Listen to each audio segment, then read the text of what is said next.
It is a functional unit of light. Functional unit मतलब क्या होता है? एक ऐसा चीज है ये जिसके बिना हमारा बॉडी फंक्शन ही नहीं कर पाएगा। समझ रहे हो कितना इंपॉर्टेंट चीज है? और इसके ऊपर एक चीज मैंने छोड़ दिया, वो था बेसिक। जिंदगी जीने के लिए 3 बेसिक चीज चाहिए एक इंसान को, रोटी, कपड़ा और मकान। उसके अलावा जो चाहिए वो आपके लग्जरियस के लिए है, आपके लाइफ को बेहतर और इजी बनाने के लिए, जैसे एसी, बाइक, कपड़ा लत्ता, अब मतलब अच्छा वाला कोट चाहिए, ये चाहिए, ठीक है, ये लग्जरी बढ़ाने के लिए। लेकिन बेसिक सर्वाइव करने के लिए क्या चाहिए इंसान को? रोटी, कपड़ा और स्वस्थ, यानी कि बारिश में धूप ये सबसे भी तो मर सकता है ना इंसान, तो उससे बचने के लिए छत। 3 चीज है, वही है ये।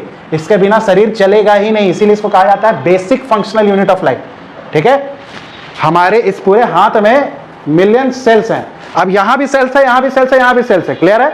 अब ये वाला सेल अगर इसको मैसेज नहीं किया, सपोज अच्छा मैं ऐसे उंगली हिला रहा हूं, तुम्हें दिख रहा है मेरा नस हिल रहा है, तो ये वाला सेल आगे वाले नस के सेल को मैसेज नहीं करता कि भाई ऊपर से ऑर्डर आया उंगली हिलानी है, तो काम करता कुछ नहीं करता, चल भी नहीं पाते। उंगली हिलाने की तो दूर की बात है, खा नहीं पाते, फिर जिंदा ही नहीं रहते तो खाते क्या? पॉइंट तो ये भी ठीक है। तो basic functional unit of life को क्या कहते हैं हम लोग? सेल। अब दूसरा स्ट्रक्चरल यूनिट ऑफ लाइफ, ये क्या है? देखिए फंक्शनल मतलब जो फंक्शन करे, हमारा शरीर काम करे, उसको जो मेन चीज है हमारे बॉडी में वो क्या है? सेल। स्ट्रक्चर कोई भी चीज का स्ट्रक्चर, गाड़ी बन रहा है उसका एक स्ट्रक्चर होता है, बिल्डिंग बन रहा है उसका एक स्ट्रक्चर डिजाइन करते हैं, राइट? तो स्ट्रक्चरल यूनिट ऑफ लाइफ ये होता है कि जो सेल है उसका एक पार्टिकुलर स्ट्रक्चर होगा और वैसे ही वैसा सेम टाइप का बहुत सारा सेल्स होगा, तो वो एक आकार देगा। अब तुम देखो यहाँ पे एक टाइप का पूरे हाथ में सेल्स होगा, ठीक है, और वही सेल्स यहाँ भी हूबहू कॉपी होगा, तब ना 2 हाथ पैर देखेगा। अब इसका और इसका कर देते, यहाँ ये वाला इसका रहता तो कैसा लगता है? समझ रहे हो? तो स्ट्रक्चर देता है, एक प्रॉपर बैलेंस स्ट्रक्चर देगा, राइट? पॉइंट ये है यहाँ पे समझाने का, क्लियर है? डन। स्ट्रक्चर का क्या मतलब है कि भैया सिमिलर दिखना चाहिए, क्लियर है? ऐसा नहीं कि ये वाला हाथ का यहाँ पतला है और ये वाला हाथ का ये वाला पार्ट यहाँ मोटा हो गया है इतना और ये वाला पतला हो गया, कैसा दिखता है? भद्दा। तो ये है एक proper structural unit of life. अच्छा, और सेल का खासियत ये है कि एक तरह के सेल जो है ना एक ही जगह पे पाए जाएंगे, ठीक है, फिर अगर वेरिएशन का जरूरत होगा तो फिर वहां दूसरे तरह के सेल पाए जाएंगे, ठीक है। और अब बहुत लोग कंफ्यूज आते हैं, सेल्स क्या क्या होता है? बहुत तरह के टाइप्स ऑफ सेल्स होता है, ठीक है। टाइप्स ऑफ सेल्स जो होता है बहुत तरीके का होता है, जैसे क्या, जिससे हमारा नर्व्स बना है, नर्व्स, ठीक है, स्पाइनल कॉर्ड वगैरह, उसको बोलते हैं नर्व सेल, ठीक है। तुम बोलोगे सर यहाँ पे कौन सा सेल है? यहाँ पे क्या दिख रहा है? मसल है, मस्कुलर सेल। जो चीज जिससे बना है उसी को उस पे नाम दे दिए, क्लियर है? ठीक है। अब जैसे मेल में क्या होता है? स्पर्म बनता है जिससे बेबी बनता है, ठीक है, स्पर्म सेल। फीमेल में, क्लियर है? तो सेल्स बहुत तरह के टाइप के होते हैं, इस पे बाद में चर्चा करेंगे। हम आपको एग्जांपल दे दिए कि सेल क्या होता है और सेल के टाइप्स अलग है। अब इसके टाइप्स हैं तो इसके टाइप से सबका अलग अलग फंक्शन होगा, ठीक है। ये नस में लगा हुआ है, मूवमेंट और कोऑर्डिनेशन, मैसेज आदान प्रदान करने में ये काम कर रहा है। मस्कुलर सेल जो है कोई चीज को लिफ्ट करने में, जैसे पेन उठा रहे हैं ना, पेन उठाने के लिए ताकत चाहिए ना, ये काम कर रहा है ना मेरा, देख रहे हो ना, मूव कर रहा है ना, तो ये चाहिए। स्पर्म सेल, ठीक है, बात समझ में आया? क्लियर है? डन। चलिए आप थोड़ा सा इसका इतिहास के बारे में बात करते हैं। पहली बार किसने इसे ढूंढा? अब उन्होंने जो ढूंढा था वो कैसा सेल था? प्लांट सेल था। First dead cell discovered bye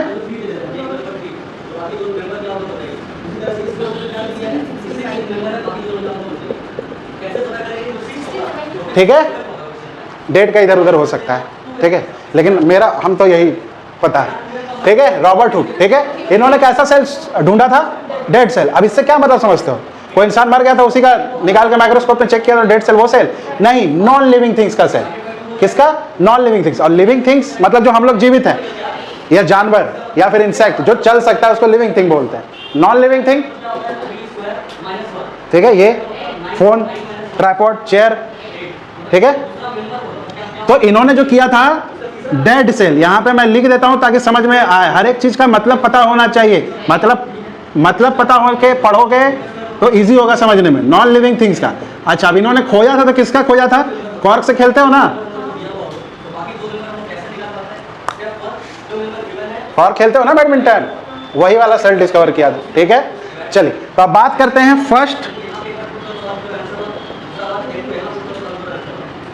ये क्वेश्चन आउट ऑफ सिलेबस आ गया सर, हम तो रॉबर्ट हुक के बारे में पढ़े थे, लेकिन रॉबर्ट हुक तो मरा हुआ सेल डिस्कवर किए थे, यानी कि नॉन लिविंग थिंग्स का।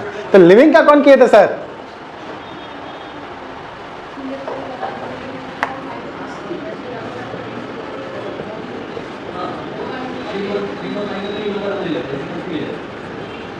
इसी का मामा का लड़का, ठीक है, एंटोन वॉन लोएनहुक,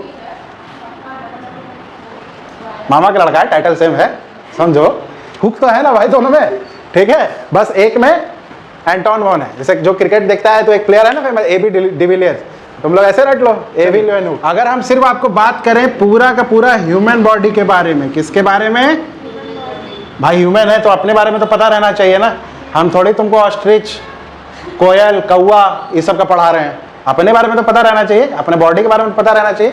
तो ह्यूमन बॉडी का लार्जेस्ट बोल लो या ऑब्लिक सबसे बड़ा सेल किसको कहते हैं, कौन होता है?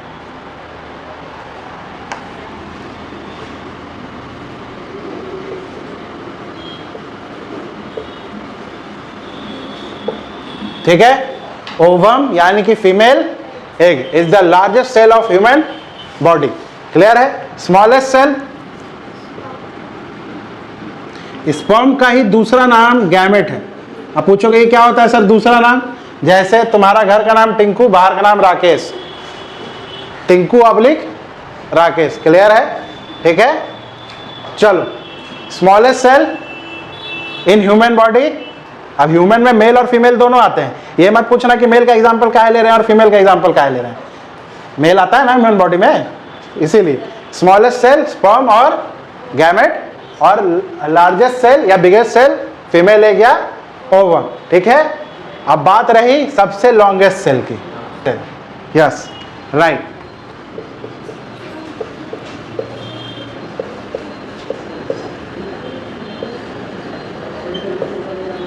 नाइन्टी के बाद क्या लिखे हैं समझ में आ रहा है ना? सीएम का क्या है? Chief minister.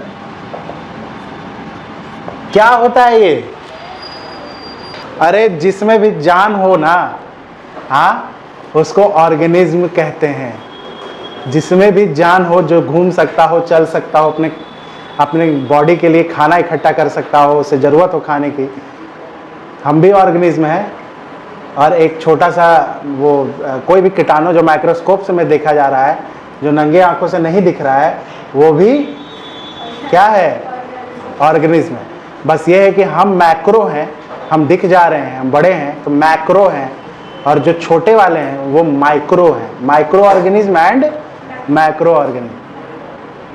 यार ऑर्गेनिज्म नहीं पता है, कहाँ हो? तो यहीं पे आज लगाना फांसी, ठीक है, कि वहां से निकल क्यों नहीं पाता है। क्लियर है? ऑर्गेनिज्म समझ में आया? तो वो जो दो साइंटिस्ट थे उन्होंने ये कहा था कि हर एक ऑर्गेनिज्म, अब पता चल रहा है ना वर्ड का मतलब, हर एक ऑर्गेनिज्म एक सिंगल सेल से बना है।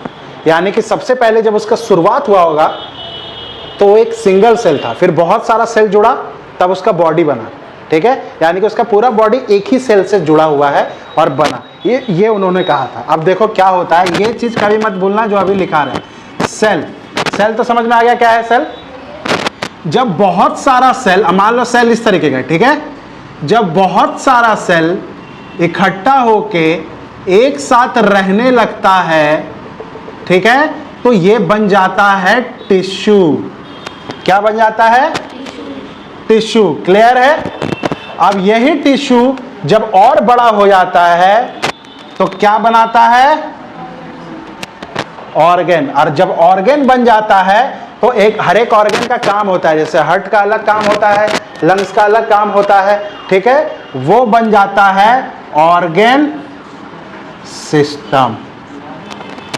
अब कंफ्यूज मत होना लाइफ में कभी भी, ये चार्ट बना लो कि सर टिश्यू में कंफ्यूज हो जा रहे हैं, सेल में कंफ्यूज हो जा रहे हैं। क्या? सेल एक सिंगल सेल है, tissue a group of cell. Tissue क्या हो जाएगा? बहुत सारा सेल है ना जी, a group of cell is called tissue. Definition वहीं से ओरिजिनेट हो गया, याद करने का क्यों जरूरत है? रट्टा मारोगे आज बता दोगे, अगला दिन भूल जाओगे, ना कॉन्सेप्ट क्लियर होगा ना डेफिनेशन। इंग्लिश अच्छा है तो हम तो कहते हैं हिंदी में समझ लो और लिख लो जाके खुद से, नंबर मिल जाएगा। What is tissue? A group of cells. What is organ? A group of tissue. A group of tissue, tissue 1, tissue 2, tissue 3 मिल के बहुत सारा, वहां पूछने वाला टिश्यू नहीं, ठीक है। अब organ system, organised form of organ. अगर अब देखो बहुत सारा टिश्यू मिलके एक ऑर्गन बना दिया, लेकिन वो ऑर्गन फालतू है, कोई काम ही नहीं करा शरीर में, भाई पड़ा है, उस कोई सिस्टम है उसका, तो उसको बोलेगा सिस्टम, तो उसको कुछ नाम ही नहीं देते हैं, ठीक है। ऐसा भी होता है, that is called tumour. Cell बना तुम्हारा ऐसे करके, जिसको कैंसर होता है निकला एक्स्ट्रा सेल बन गया, सेल से बहुत सारा सेल्स बना, ग्रुप ऑफ टिश्यू बन गया, टिश्यू बना तो वो ऑर्गन बनना चाह रहा था, ऑर्गन भी बन गया, लेकिन कुछ काम है इंपॉर्टेंट, अच्छा कुछ नहीं, और बेढंगा कर दिया और साला बीमारी दे रहा है, तो बोलेंगे उसको ऑर्गन सिस्टम बहुत अच्छा कर रहा है, बढ़ो बढ़ो और बढ़ो, नहीं ना, बस उसको नाम नहीं दिए, फिर वो ट्यूमर में बदल जाता है। क्लियर है? चलो क्या है, और बारी बारी पढ़ेंगे। पहला चीज क्या है जी, सेल वॉल, ठीक है।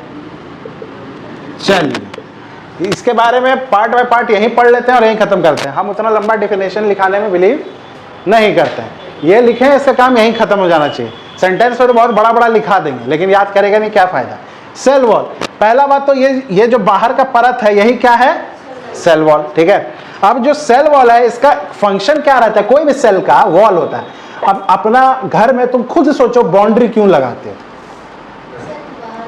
ताकि तुम लोग जैसा कोई चोर उचक्का मान लो ना आ जाए। क्लियर है? यानी कि for security, for support, for rigidity, ताकि हमारा घर सुरक्षित रहे, ठीक है। तो ये बेचारा भी तो अपने आगे वॉल इसीलिए लगाया होगा ना, ऐसे शोकेस के लिए तो नहीं लगाया होगा। क्लियर है बात, समझ में आया? तो सेल वॉल बेसिकली क्या है, क्या सप्लाई करता है, इसका फंक्शन क्या हो जाएगा, इसका फंक्शन क्या हो जाएगा, provide rigidity and structure to cell. अब देखो सेल के अंदर तो पानी भरा हुआ रहता है, तो जानते हो आपको, बैलून में पानी भरा हुआ तो कैसे लुच-पुच करता है, तो उसको एक रिजिडिटी चाहिए ना, कड़ापन चाहिए ना, तो उसके लिए सेल वॉल है। और दूसरा एक स्ट्रक्चर भी देता है। क्लियर है, समझ में आ गया सेल वॉल? अच्छा, पहला पॉइंट ये हो गया फंक्शन में, यही सबसे मेन पॉइंट होता है। दूसरा पॉइंट भैया, ये जो सेल वॉल है ये जिंदा रहता है कि मरा हुआ रहता है, मतलब ये लिविंग होता है या डेड होता है, क्या लगता है, तुक्का मारो। Living living living living living,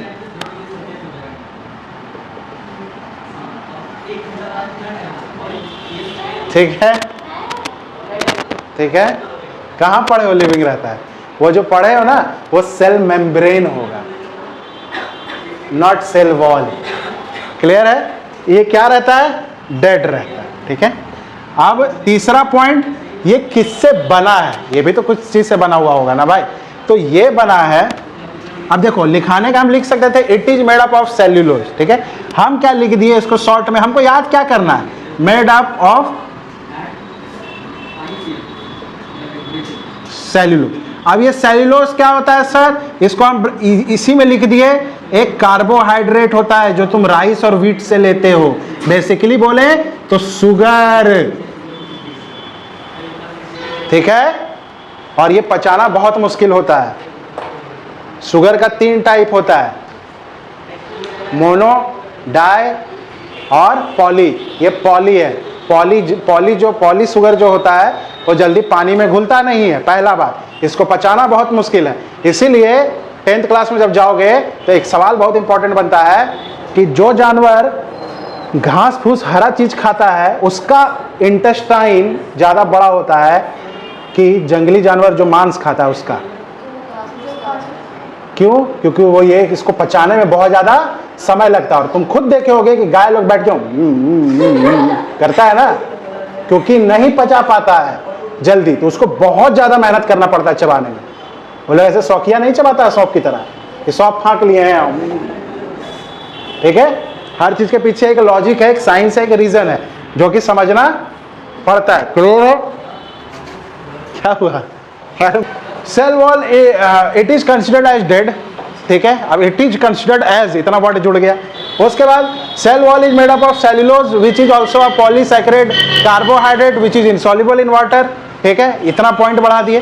तीसरा, its main function is to provide rigidity and structure to the cell. Clear है, हो गया बड़ा पॉइंट। तो ये था तरीका एग्जाम में नंबर लाने का, लेकिन समझने का और रटने का तरीका ये होता है, जितना भी अननेसेसरी चीज है ना, जो एडजेक्टिव्स है, is and the are because what why, ये सबको हटा के पढ़ा करो। जो मेन काम हमको याद क्या करना था, प्रोवाइड रिजिडिटी स्ट्रक्चर। ये भी भूल जाएंगे तो चलेगा, क्योंकि सेल के बारे में बात हो रहा है ना, इतना तो पता है ना। ऐसा थोड़ी है कि लंग्स के बारे में बात कर रहे हैं, लिख देंगे 2 लंग्स। तो देखा जाए तो प्रोवाइड रिजिडिटी एंड स्ट्रक्चर, किसके बारे में बात हो रही है, तो सेल वॉल के बारे में, तो सेल वॉल। तो ऐसे याद करने का ये टेक्निक होता है। ये टेक्निक स्टार्टिंग में लगेगा कि थोड़ा दिक्कत है, तो कोई भी चीज़ आसानी से नहीं आता है, 15-20 दिन, क्योंकि अब जैसे जैसे तुम लोग क्लास बढ़ेगा वैसे वैसे सिलेबस इतना होता जाएगा। ठीक है, तो हर चीज़ दिमाग में नहीं घुसा पाओगे।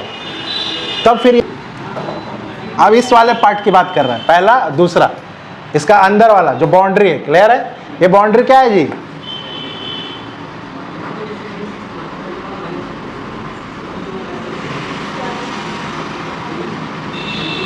इसको क्या बोलते हैं जी, सेल और प्लाज्मा मेम्ब्रेन, यानी कि इसी का नाम है सेल और प्लाज्मा मेम्ब्रेन। क्लियर है, चलिए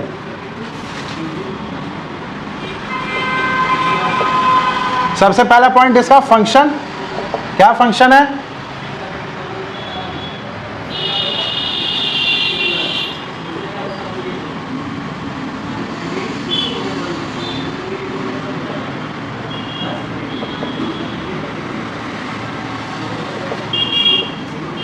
क्या लिखे हैं, राइटिंग समझ में आ रहा है। इट रेगुलेट्स, मतलब कि ये देख रेख करता है कि कौन सा माल हमारे सेल के अंदर आएगा और कौन सा जाएगा।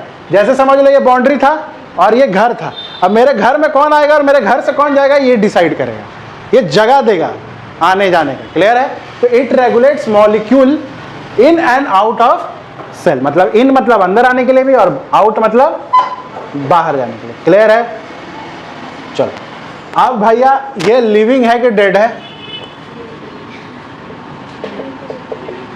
Living part of cell. Clear है, ये जीता है तभी ना हट रहा है आदमी देख के। हाँ हाँ, अच्छा आदमी है, अच्छा है, अच्छा। तीसरा, किससे बना हुआ है, ठीक है।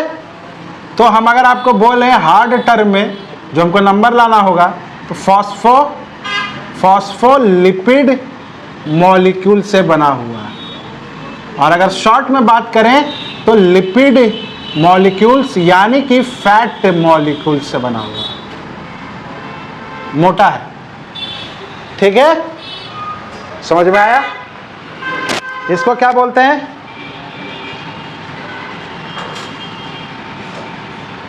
वैक्यूल बोलते हैं। क्या बोलते हैं, वैक्यूल। क्लियर है। अब ये जो वैक्यूल होता है, ये होता है क्या, एक ये जो होता है फ्लूइड फील्ड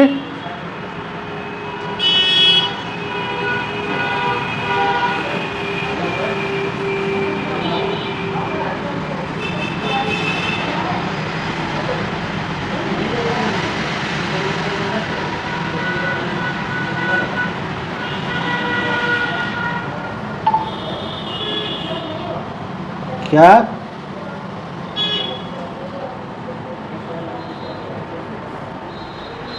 पढ़ो क्या है, ये जो है फ्लूइड फील्ड सिंगुलर मेम्ब्रेन है। ठीक है, लिखना बाद में, पहले समझ लो। It is a fluid field singular membrane, यानी कि एक मेम्ब्रेन टाइप का एक थैला है समझ लो इसमें, जिसमें हमेशा पानी भरा हुआ रहता है। ठीक है, अब ये पानी भरा हुआ रहता है, ये कचड़ा रखता है, पूरे सेल का जो कचड़ा कहीं जाके जमा होता है ना, वो ये है, कंटेन, टॉक्सिड लिख दिए, contain toxic product of cell. Clear है, जितना सेल का कचड़ा है यहीं रहता है, और ये मरा हुआ रहता है, इतना कचड़ा लेता है ना कि खुद ही मर जाता है उसको रखते रखते। ठीक है, तो डेड ऑर्गेनल्स ऑफ सेल है। क्लियर है। अच्छा, ये काम कैसे करता है, तो ये काम करता है ऑस्मो रेगुलेशन से। इसके अंदर कौन सा प्रोसेस होता है,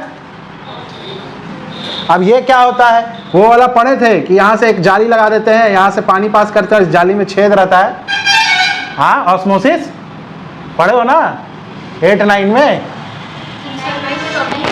8 में तो पढ़े होगे ऑस्मोसिस, ऑस्मोसिस डिफ्यूजन कुछ नहीं पढ़े हो।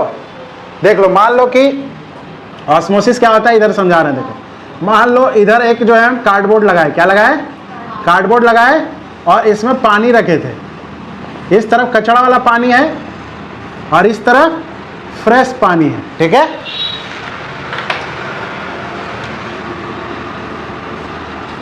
अब इस कार्डबोर्ड में 3 छेद है, ठीक है। तो और 3 छेद है, ऐसा बड़ा बड़ा छेद नहीं दिए हैं, एकदम बने कि फिल्टर कैसे लगा हुआ रहता है पेपर का, होता है ना, वैसा छेद दिए जिसमें से पानी तो आर पार हो जाएगा मगर कचरा फंस जाएगा। तो यहाँ का जो गंदा पानी है वो इससे निकल के इसमें भर के अच्छा पानी आ जाएगा और कचरा सारा यहीं रुक जाएगा। It is called osmosis. और वही काम करता है ये, क्योंकि यहाँ तो मेम्ब्रेन है, तो ये क्या करता है, पानी को छोड़ देता है बाहर और कचरा खींच लेता है अपनी तरफ और रखने लगता है टॉक्सिक प्रोडक्ट। क्लियर है, समझ में आ गया बात? कोई हार्ड था समझने में? इसी आप पूछेगा कि ये जो वैक्यूल है किस प्रोसेस पे वर्क करता है, ठीक है। जैसे हम सांस लेते हैं तो ऑक्सीजन लिए, कार्बन डाइऑक्साइड दिए, लंग्स में गया, तो वहां पे कौन सा प्रोसेस से हम ऑक्सीजन एब्जॉर्ब कर पाए, ये सवाल बॉडी। अब इसका नाम गोल्गी बॉडी इसलिए रखा क्योंकि इस साइंटिस्ट का नाम था कैमिलियो गोल्गी, उसका इज्जत देने के लिए इस ऑर्गन का नाम रखा। अच्छा, ये तो पूरा सेल वॉल है और ये पूरा सेल है, क्लियर है। अब सेल के अंदर ये सब जो लिखा रहे हैं इसको क्या कहते हैं, ये क्या है, ये सब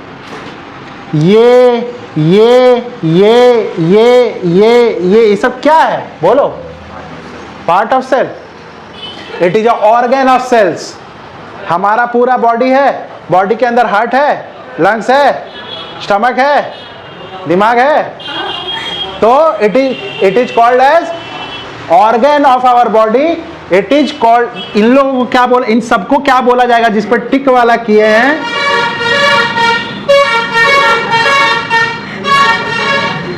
क्या बोलते हैं, सेल ऑर्गेनल्स, यानी कि सेल का जो ऑर्गन्स है। क्लियर है? अब आप कहीं भी डेफिनेशन या कुछ भी चीज पढ़ोगे तो बार बार जिक्र करेगा सेल ऑर्गेनल, सेल ऑर्गेनल, तो मतलब समझ जाना, जो ये सब लिखाते जाएंगे ना अभी, उसी को बोलते हैं सेल ऑर्गेनल्स। अब वो किसके बारे में बोल रहा है वो स्पेसिफिक नहीं बोल रहा है, लेकिन सबको सेल ऑर्गेनल्स बोलते हैं। क्लियर है? क्योंकि इनके बिना सेल मर जाएगा। जैसे हमारा ह्यूमन बॉडी दिमाग के बिना अंधा है, दिमाग से, ठीक है।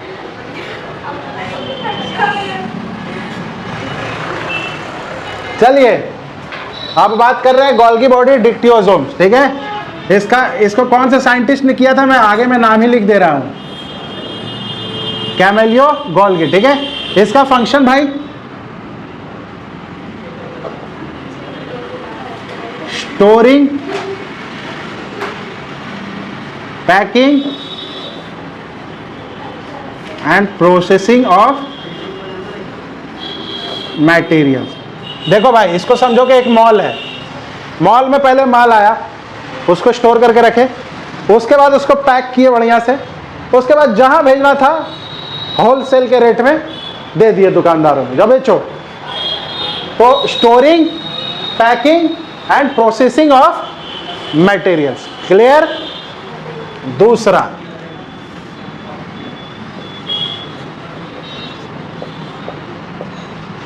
हमको ये बताओ सिंथेसाइज का मतलब क्या होता है इंग्लिश में। इंग्लिश पूछ रहे हैं, बायो नहीं। What is the meaning of synthesise? Photosynthesis पढ़े हो तो उसमें जो सिंथेसिस है उसका क्या मतलब, ये इंग्लिश है। मत बोलना कि नहीं पढ़े थे साइंस आज के पहले कल, हम साइंस पूछ भी नहीं रहे हैं, हम पूछ रहे हैं इस सिंथेसिस का हिंदी में क्या मतलब होता है। बताओ जी, सब इंग्लिश स्कूल से हो ना, बताओ बताओ, चलो। सिंथेसिस क्या मतलब है सिंथेसाइज का? तो यहां तो प्लांट्स है नहीं। सिंथेसिस का क्या मतलब है, हम ये पूछ रहे हैं, फोटोसिंथेसिस नहीं पूछे हैं। वर्ड है ये सिंथेसिस, इसका क्या मतलब है? आता है? हाँ या ना? आता है? जल्दी बोलिए। नहीं? आप कैसे चलेगा? इंग्लिश में भी जब ये हाल है तो इंग्लिश स्कूल में क्यों पढ़ रहे हैं? और आपको किस भाषा में फिर समझाया गया? वही तो कहें, वार्तालाप करने का मीडियम होना चाहिए। अब आपको हम वो बाहुबली वाला भाषा मत करें, हिल्ला हुल्ला सब क्या बोले, समझ में आया? तो आपको समझने के लिए वो भाषा चुनना चाहिए जो आपको समझ में आए।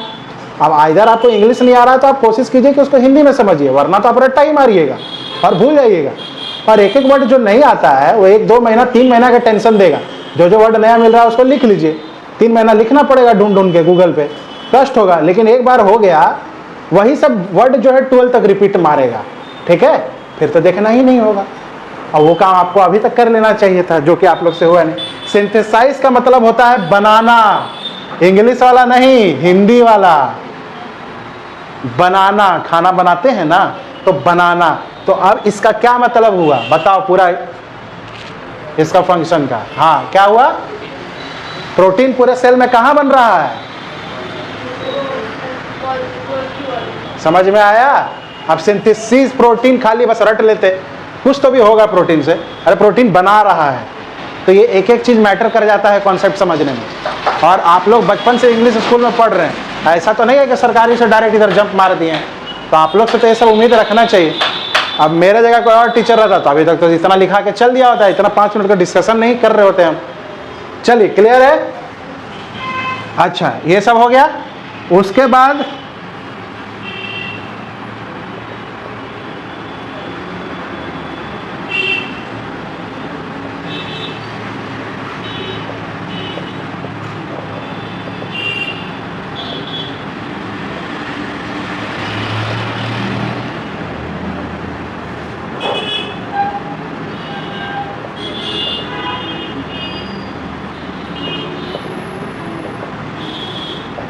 देखो क्या लिखे हैं, जिसको याद करना हो ऐसे याद कर सकता है। ग्लूकोज को प्रोटीन के साथ मिलाते हैं तो क्या बन जाता है? Glyco protein. यहाँ जो लिखे हैं ग्लाइको प्रोटीन बन जाता है, ठीक है? इसी को वर्ड के टर्म्स में लिखे हैं। मिक्स करता है ग्लूकोज को किसके साथ? प्रोटीन के साथ, तो ग्लाइको प्रोटीन बनता है। वही चीज फॉर्मूला में लिख दी है, मैथ के फॉर्मूला में, glucose plus protein is equal to glycoprotein. Clear है? अब सबसे इंपॉर्टेंट चीज इसका निक नेम है। जैसे तुम्हारा निकनेम रहता है घर का, भोला, पप्पू जो भी है, ठीक है? तो गोल्गी बॉडी का निकनेम है, इसको बोला गया है it is also known as, या सवाल पूछ देगा which organ is also known as this, तो बोलना होगा Golgi body. It is called as traffic police of cell. Golgi bodies is called also known as traffic police. अब traffic police क्यों नाम दिया गया? देखो, इसका काम है स्टोरिंग, पैकिंग, प्रोसेसिंग। अब भाई पहले सामान आएगा तब तो सामान जाएगा, तब तो सामान पैक होगा ना। अब एक साथ हो जाए, देख रहे किसका काम है? ए तुम पहले इधर से आओ, हाँ ठीक हो गया, तुम निकलो निकलो, तो ट्रैफिक जैसा काम कर रहा है ना, इसीलिए इसको इसके फंक्शन पे इसका नाम दिया गया। पॉइंट क्लियर है? अब ये नहीं कि कहाँ से आए बाएं ताएं, ट्रैफिक पुलिस का किसी का शकल मिलता था गैगोल की बॉडी से तो वैसा नाम रख दिया, ऐसा नहीं है। इसके पीछे लॉजिक है। क्लियर है? इसका निकनेम क्या है वो बता देते हैं।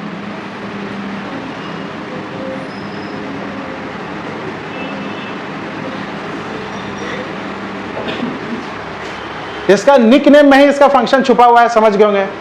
अब कोई चीज का, अब जैसे हम आपको बोले पटाखा का फैक्ट्री है, क्या बनता होगा जी वहाँ? आलू की सब्जी, पटाखा ही ना, तो फैक्ट्री ऑफ प्रोटीन है, तो क्या बन रहा होगा यहाँ? अब तुम एक चीज देखो, गोल्गी बॉडी में क्या बन रहा था?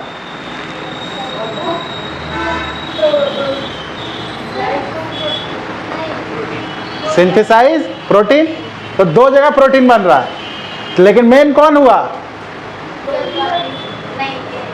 इसका एक ही काम, भर भर के प्रोटीन बनाना। और अगर ये फेल कर जाता है तब गोल्गी बॉडी वो काम करता है। गोल्गी बॉडी का मेन काम है स्टोरिंग, यानी कि वो प्रोटीन को क्या करेगा? स्टोर करेगा, पैक करेगा और भेज देगा। और अगर फेल कर जाता है राइबोसोम्स गलती से, जैसे एक किडनी फेल कर गया तो दूसरा वाला संभालता है, तो यही चीज है, ठीक है? दोनों पार्टनरशिप में खेल रहा है, ओपनिंग पेयर है, ठीक है? चलो, इसका बहुत छोटा सा था राइबोसोम, और राइबोसोम्स न्यूक्लियस के साथ जुड़ा ही पाया जाता है, इसलिए ऐसा फिगर बना है, ठीक है? ये है राइबोसोम्स और ये है डिक्टियोसोम्स।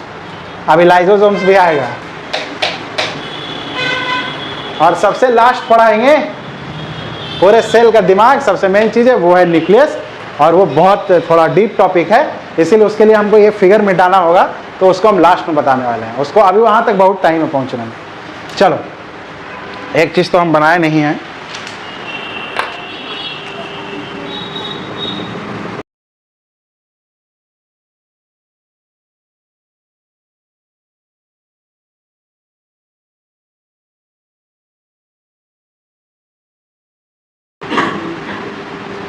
हो गया। ये जो डॉट डॉट डॉट डॉट वाला पॉइंट बनाया है, ये जो है इसको, ये फ्लूइड है। क्या है? फ्लूइड। फ्लूइड मतलब क्या समझते हो? नाउ फ्लूइड मतलब लिक्विड। इस फ्लूइड का क्या नाम है? साइटोप्लाज्म। क्लियर है? अच्छा, अब पूछेगा कि साइटोप्लाज्म का क्या डेफिनेशन है। अब साइटोप्लाज्म किसके अंदर पाया जा रहा है? हाँ, cell membrane. The fluid which is inside the plasma membrane या cell membrane, it is called cytoplasm. अब एक लिक्विड जो है इस न्यूक्लियस के अंदर है, तो इस लिक्विड को बोला गया है न्यूक्लियोप्लाज्म। अब इसका डेफिनेशन क्या है? इसी से, the fluid which is present inside the nucleus, it is called. Liquid में ज्यादा लफड़ा नहीं है, टेंशन लेने का नहीं रहना। क्लियर है? हाँ हाँ, ठीक। चलिए, अब अगर मैं बोलूं ऑर्गेनिज्म, तो इसका दो तरीके से क्लासिफिकेशन है। एक होता है माइक्रो और दूसरा होता है मैक्रो। मैक्रो मतलब बड़े वाले और माइक्रो मतलब छोटे वाले। अब इसको दूसरे तरीके से अगर हम देखें तो एक होता है यूनिसेलुलर ऑर्गेनिज्म और दूसरा होता है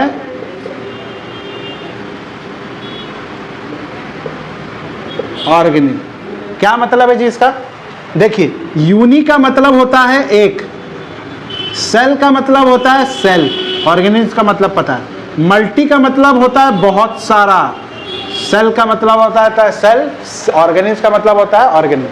तो आपको समझ में आ गया कि एक ऐसा ऑर्गेनिज्म जो सिर्फ और सिर्फ एक सेल से बना है, उसको किस तरह का ऑर्गेनिज्म बोला जाएगा? यूनिसेलुलर। और जो बहुत सारे सेल से मिलकर बना है, उसको क्या बोला जाएगा? Multi cellular. तो ये बताइए कि ह्यूमन बींग्स किस में आएगा? यूनि में कि मल्टी में? हाँ, ह्यूमन यूनि में आएगा ना, राइट। का नौबत है, ठीक है। ऑर्गेनिज्म को दो तरीके से डिवीजन किया गया है। एक तो बोला जाता है माइक्रो और मैक्रो। माइक्रो वो जिसको माइक्रोस्कोप से देखना पड़े, इतना छोटा है, और मैक्रो वो तो बहुत बड़ा है। ऐड आता है ना, मैक्रोमैन, बड़ा आदमी, तो बड़ा आदमी ऐसे ही दिख जाता है। तो ये उतना पॉपुलर नहीं हुआ। फिर इसको इसमें डिवीजन किया गया यूनिसेलुलर ऑर्गेनिज्म। यूनि का मतलब होता है एक, सेलुलर का मतलब सेल, यानी कि एक सेल का ऑर्गेनिज्म। एक पूरा ऑर्गेनिज्म जिसमें जान है, उसमें सिर्फ एक सेल से वो बना है, उसको क्या बोलते हैं? Unicellular organism. और जो मल्टी, मल्टी मतलब बहुत सारा सेल से बना। तुम खुद बताओ ह्यूमन बीइंग क्या होगा? यूनि की मल्टी?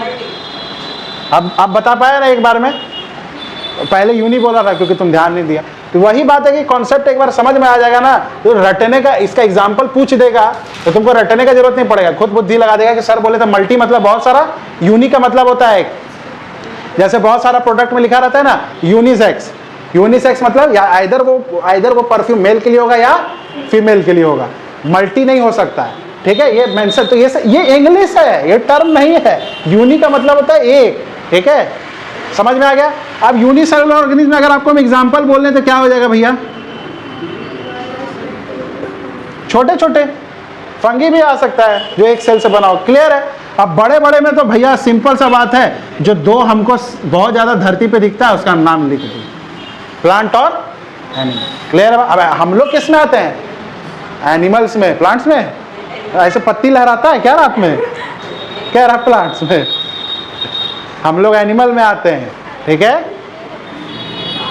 अब सेल जो है इसको दो टाइप में डिवाइड किया गया, टाइप्स ऑफ सेल। यहां क्या पढ़ा रहे हैं हम? ठीक है। इसको बोला गया भैया, एक है प्रोकैरियोटिक और एक है यूकार्योटिक। अब एक एक्स्ट्रा इंफॉर्मेशन, बायो के बारे में जो सबसे पहले स्टडी किया था जिस कंट्री का लोग, वो लोग था ग्रीक, वो लोग था इसका महारथी, वही लोग से हम लोग नोट्स बनाए और शरीर के बारे में जाने, फिर ऑपरेशन सीखे, ये सीखे, फलाना ढमकाना, कैसे किसको ठीक करना है, वो सब डॉक्टरी वगैरह सीखे। ठीक है, तो हम लोग ग्रीक से सीखे। अब ग्रीक तो अपना भाषा का इस्तेमाल करेगा ना भाई, तो ये सब उसी का भाषा है। ठीक है, प्रो का मतलब होता है ओल्ड, कार्योटिक का मतलब होता है सेल। ग्रीक भाषा में सेल को क्या बोलते हैं? कार्योटिक। यू का मतलब होता है न्यू, कार्योटिक का मतलब होता है सेल, यानी कि old cell versus new cell. Clear है? अभी तक एक बार पूछा है कि प्रोकार्योटिक में प्रो का क्या मतलब है, पूछ दिया तो, यू का पूछ दिया तो पता रहना चाहिए ना जी। बेसिकली है ग्रीक लैंग्वेज, तो आपको हम इंग्लिश में बता दिए क्या कहते हैं, हिंदी में लिख दें पुराना नया। अब सेल को क्या कहते हैं नहीं पता हमको हिंदी में।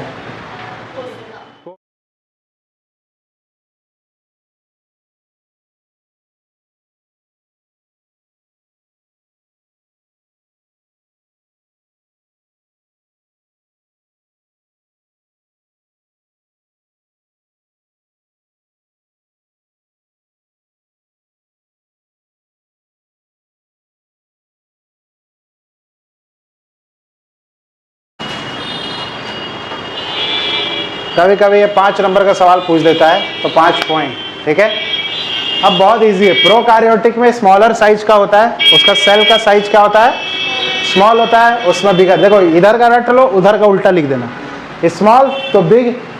सेल ऑर्गेनल्स, सेल ऑर्गेनल्स बताए थे ना किसको बोलते हैं, किसको बोलते हैं?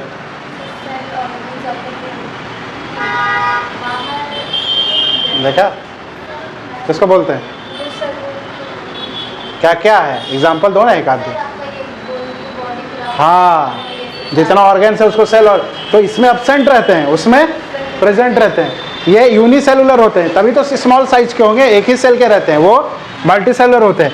इसमें न्यूक्लियस एब्सेंट रहता है, लेकिन जो न्यूक्लियस के अंदर का मटेरियल होता है न्यूक्लियोलस, वो प्रेजेंट रहता है, और उसमें न्यूक्लियस प्रेजेंट रहता है। और एग्जाम्पल में एग्जाम्पल देना है 5वां नंबर में, से वायरस बैक्टीरिया और उधर एनिमल प्लांट। क्लियर है बात? Easy to learn, 5 point. अब इसी को ऐसे लिखना है, ये नहीं कि सिर्फ लिख के आ गए स्मॉलर इन साइज,